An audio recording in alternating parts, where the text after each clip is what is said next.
On the Big Island, local growers have had a hard time selling to the big produce distributors, who often find it easier and more profitable to sell products from the mainland. Into that void has stepped a company called Adaptations, which buys only from local growers. Adaptations specializes in high-quality produce that tastes and looks good, and they only work with growers who can meet their stringent standards. Maureen Data and Alice Scherer explain. We're delivering to some of the most exclusive resorts in Hawaii. We deliver to standalone restaurants that are chef-owned, operated, and we're delivering to retail stores as well. And their clientele is really our ultimate consumer or customer. And these restaurants have kitchens that are as sterile as hospitals.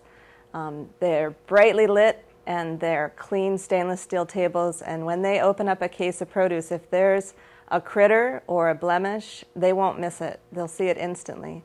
So what we're asking for is the fruit that is really the best quality, the prettiest fruit, the fruit that will really shine, will really show your best side. And the end user, either the retail public or a customer at a resort, that sort of person can really appreciate what you've got. What has happened is sometimes one bad shipment, one bad delivery of produce could cause that account or that buyer to not want to buy that product again or not want to buy from that farm again. They do take note of what comes in and how usable it is for them.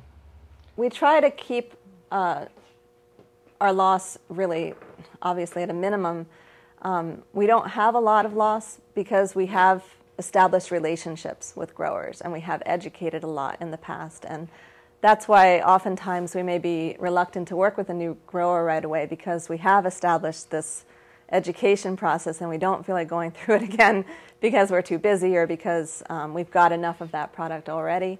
And it's not to discourage new growers from approaching us, but there's just an investment that we have in the relationship, and we want to benefit from that and not necessarily keep reinventing the wheel with folks. So it's not that we want to discourage new growers, we just are hoping that they retain the information we give them so that the next time they walk in the door, it's been processed, it's been understood.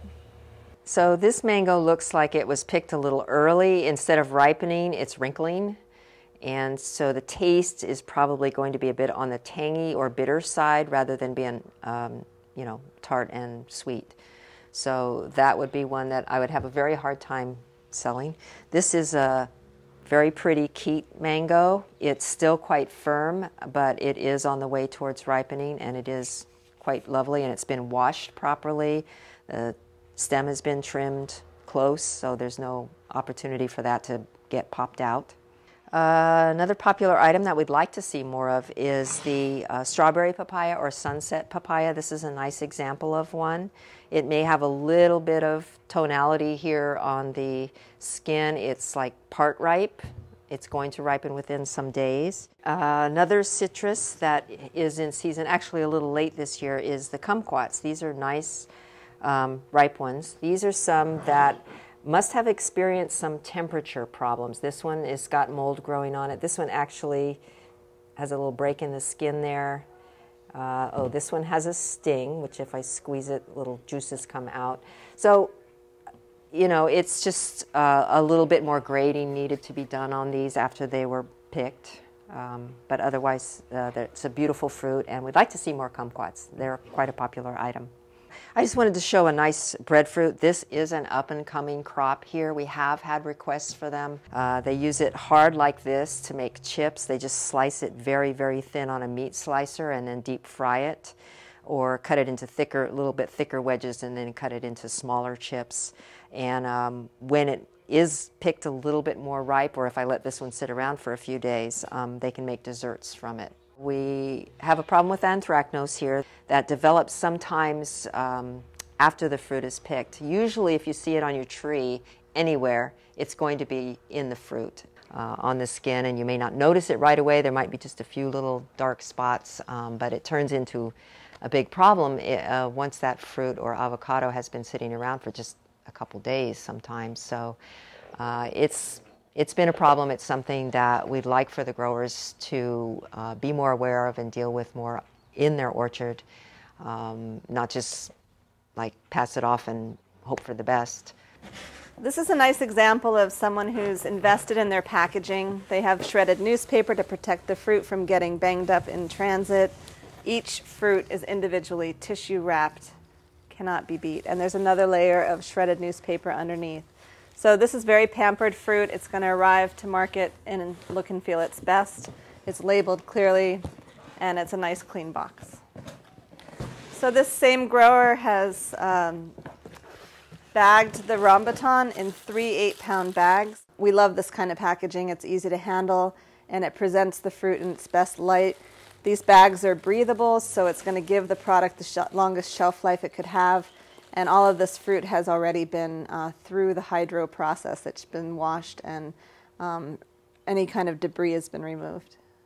Some of the really important information that should appear on a box is what is inside the box, and how much it weighs, and what the date is of the harvest, and which farm it came from, so that when it gets to the end user, there's traceability. They know where it came from, and they'll know whether they like it or they don't.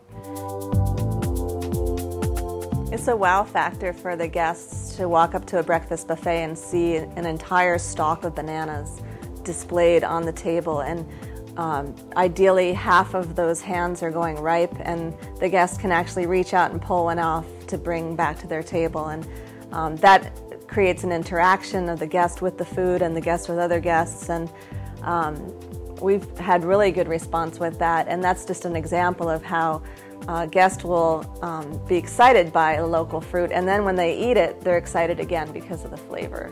The chefs really are artists, and they're looking for new colors, new flavors, new smells, new textures, and the more variety we can offer them, the more we're a one-stop shopping call for them. We can supply them with more of their needs.